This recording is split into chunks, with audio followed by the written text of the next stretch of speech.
मैं पूजा के चुटकुले आप लोगों के लिए लाई हूँ एक मज़ेदार चुटकुले। अगर आपको अच्छा लगे तो लाइक शेयर सब्सक्राइब जरूर कर दे। तो चलिए शुरू कर। देखती हूँ कब तक ये पेट बाहर नहीं निकलता।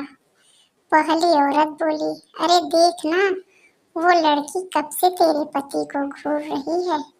दूसरी औरत बोली, मुझे पता है, पर मैं तो ये देख रही हूँ कि मेरा पति कितनी देर तक अपनी तोंद को अंदर खींचे रखे खड़ा रह सकता है।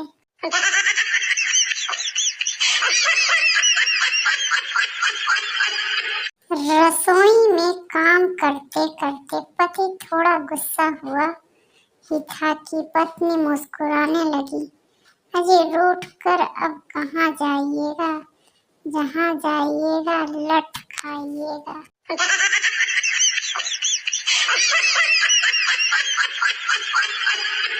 भाषा का फर्क देखिए। अगर आप हिंदी में पत्नी को कहो कि तुम हत्यारनी लग रही हो तो 2 दिन तक खाना नहीं मिलेगा, लेकिन उर्दू में कहा कि तुम कातिल लग रही हो, शाम की चाय की भी पकौड़े के साथ मिलेगी। और अगर आपने इंग्लिश में बोला, baby you are looking killer, तब तो यकीन करिए कि डिनर आपकी ही पसंद का बनेगा।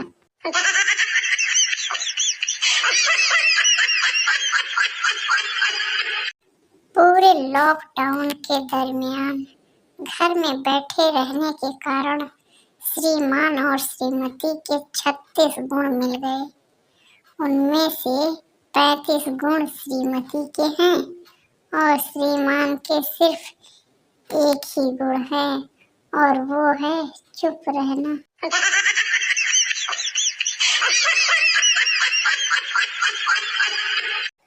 पति कंप्यूटर पर उलझा हुआ था। पत्नी रोमांटिक होते हुए बोली, आई लव यू। पति, हम कोई नहीं, बात हो तो बताओ। पत्नी, मैं माँ बनने वाली हूँ। पति, अच्छा, और कोई बात? पत्नी चिढ़कर, और इस बच्चे का बाप तुम नहीं हो।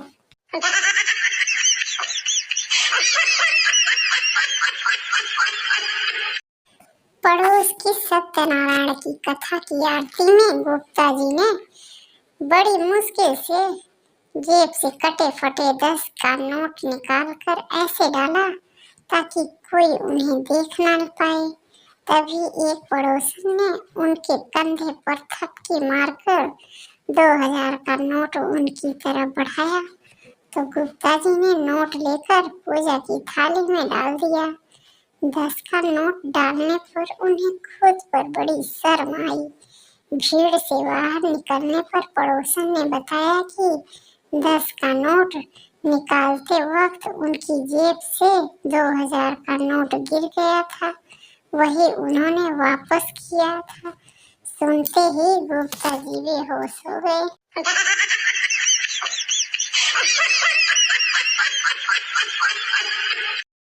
पत्नी बोली, मेहमान आ रहे हैं और घर में दाल के सिवा कुछ नहीं है। पति बोला, देखो, जब मेहमान आए तो किचन में से कोई बर्तन गिरा देना, और जब मैं पूछूं तो कहना शाही पनीर गिर गई। फिर दूसरा बर्तन गिराने पर कहना अंडे की भुर्जी गिर गई, तो मैं कहूँगा चलो दाल ही ले आओ। मेहमान आने के बाद किचन से बर्तन गिरने की आवाज आई। पति बोला, क्या हुआ? पत्नी बोली, भंगड़ा पाले कंजरा, दाल ही गिर गई।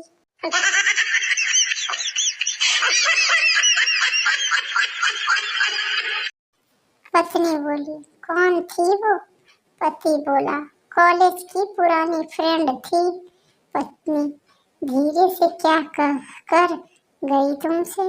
पति, कुछ नहीं, बस इतना ही कहकर गई, मुझसे शादी की होती तो तुम्हें ये थैला कभी नहीं उठाने देती।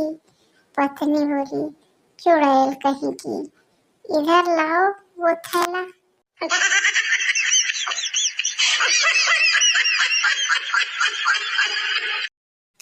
पति पत्नी के बीच जमकर लड़ाई हुई। पत्नी गुस्से में बाजार जाकर जहर लाई और खा लिया, लेकिन वो मरी नहीं बल्कि बीमार पड़ गई। पति गुस्से से बोला, 100 बार कहा है चीजें देख कर खरीदा करो, अब पैसा भी गया और काम भी नहीं हुआ।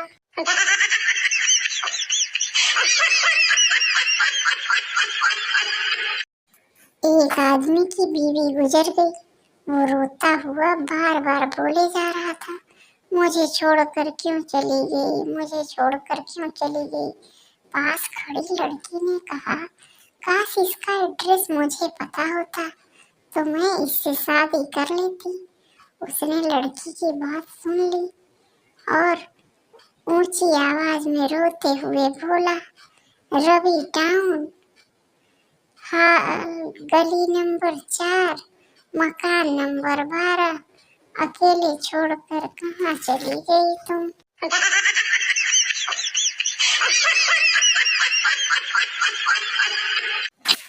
जिनकी शादी को 20 से 25 पूरे हो चुके हैं, उन पुरुषों को किसी प्रकार की कोई वैक्सीन लेने की जरूरत नहीं है। कारण पत्नी की बातें सुन सुनकर उनकी इम्यूनिटी पावर वैसे ही इतनी बढ़ जाती है, ऐसा WHO ने स्पष्ट किया है, वर्ल्ड हस्बैंड ऑर्गेनाइजेशन।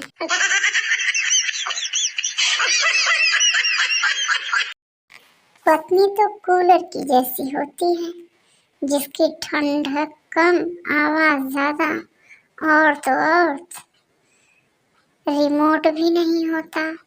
और पति AC की तरह होते हैं, बाहर जितना शोर करें, घर के अंदर एकदम शांत और ठंडे रहते हैं, और चलते भी रिमोट से हैं।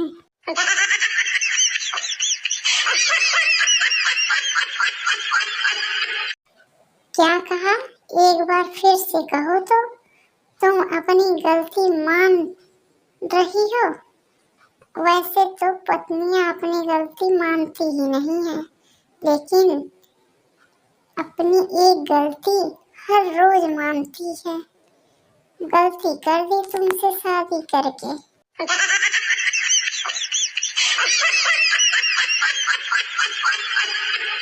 हवलदार बोला, सर, दशहरा में सभी कैदियों ने जेल में रामायण प्ले किया था।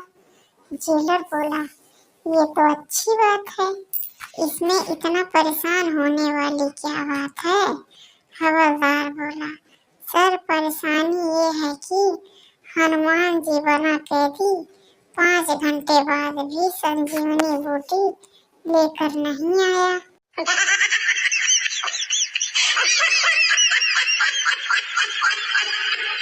क्या चाहिए, आज जो मांगोगी मिलेगा। आधी रात को पति ने पत्नी से पीने के लिए पानी मांगा। पत्नी पानी लेकर आई, तब तक पति को नींद आ गई। पत्नी सारी रात हाथ में गिलास लिए खड़ी रही।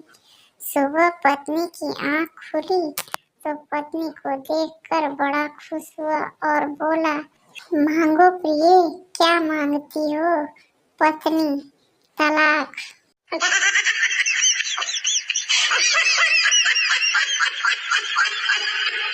पत्नी बोली, दारू पीने के बाद आप बड़े हैंडसम लगते हो। पति बोला, लेकिन आज तो मैं दारू नहीं पी। पत्नी, आज मैंने पी है।